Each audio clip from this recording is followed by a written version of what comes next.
tu veux être béni de Dieu, tu dois réussir le combat de la langue. Tu dois réussir à saisir ta langue et lui dire, tu ne diras plus rien. Et toi, c'est bon comme ça que Jésus-Christ parle. Je suis réel, je suis sincère, hein? C'est des faits, c'est des petits faits. Très souvent on ne fait pas attention à ces faits. Mais vous oubliez qu'à partir de là, le diable combat notre vie spirituelle. Mais je vous dis la vérité. La langue est difficile. Oui, Dieu dit sois prompte à écouter. Il n'a pas dit sois prompte à parler. Sois prompte à écouter. Sois lent à parler. Avant que tu ne dises quoi que ce soit, pose la question à Jésus-Christ pour qu'il te donne le mot juste à prononcer. Ce qu'il faut dire exactement. Parce que par ta langue, on saura qui tu es. Attention, la Bible dit tu seras jugé par tout ce qui sortira de ta bouche. Ta propre parole t'aura jugé. Vous savez pourquoi? Cela affaiblit la puissance de Dieu en nous. Et cela affaiblit l'autorité que Dieu a mis en nous. Qui fait la présence de Dieu en toi? C'est le Saint-Esprit. Qui te confère cette autorité-là? C'est le Saint-Esprit. Et la Bible dit n'attristez pas le Saint-Esprit.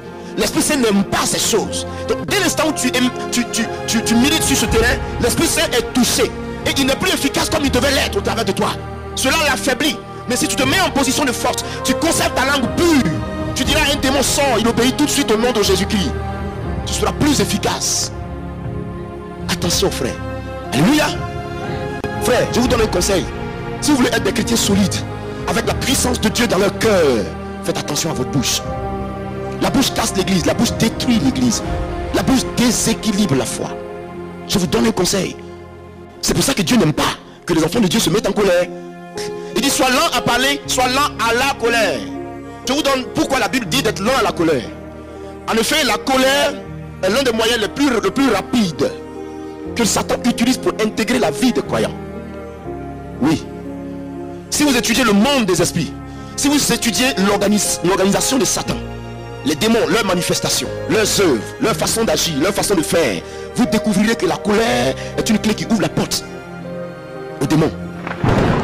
Oui, parce que vous prenez une femme, par exemple, je prends le cas d'une femme qui a été plusieurs fois fatiguée par un esprit, l'esprit de mari de nuit. On chasse le mari de nuit, il n'emploiera pas un autre moyen que le moyen de la colère pour vouloir revenir en elle, pour la susciter à nouveau. Oui, oui, je vous apprends ça. Je vous apprends que Dieu n'aime pas qu'on se fâche, parce que la colère est une clé qui ouvre les portes et qui permet aux démons de pénétrer en nous. Chaque jour, il y a une femme qui est à l'église, chaque jour, c'est d'elle qu'on doit chasser les démons. À chaque culte, elle est par terre. À chaque culte, elle est par terre. J'ai remarqué au moins 7 fois. Je l'ai appelée. J'ai dit ma fille, qu'est-ce qui se passe? Pourquoi est-ce qu'on chasse le démon chaque jour? Et alors, la semaine ne passe pas et il revient en toi. Tu ne peux pas tomber comme ça toute ta vie. Il faut bien que tu croises, il faut bien qu'il y ait changement. Il faut que tu grandisses. Il faut qu'on arrive à t'imposer les mains, il n'y a plus rien du tout. Il faut que tu te réjouisses de la grâce que Dieu peut t'accorder. Chaque jour on doit te faire une délivrance comme ça, c'est difficile. Quel est ton problème?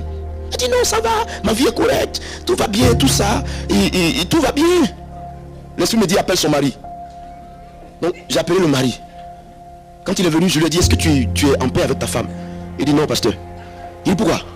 Il dit ah vraiment, si tu peux nous aider aujourd'hui, aide-nous. Parce que elle est tous les jours en colère contre moi. Tous les jours elle est en colère. Ce matin même, on a failli se battre avant de venir au culte. Nous avons fait sa délivrance. Elle a fait un jeûne de 3 jours. Après quoi, on a prié pour elle. Elle a été baptisée du Saint-Esprit. Et je lui ai dit désormais, même si on marche sur toi, pleure, mais ne dis rien. Je préfère que tu pleures de douleur, mais ne dis plus rien et tu auras la victoire. Elle a commencé à appliquer cette parole. 4 mois après, le mari vient me voir. Il dit dis-moi ce que tu veux manger aujourd'hui. J'ai dit mais qu'est-ce qui se passe? Qu'est-ce qui se passe? Tu t'es jamais vu chez moi venir me poser une telle question? Il dit c'est moi-même qui te pose la question parce que je suis tellement content. Ma femme est transformée. Il dit mais c'est pas possible, elle est transformée.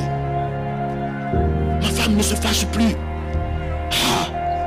Finalement, je pense que tu dois faire la même chose avec moi. Oui, parce que j'ai l'impression qu'elle m'a... Elle a gagné et moi je suis resté...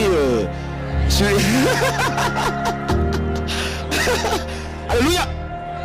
Vous comprenez combien de fois la colère ouvre la porte aux démons?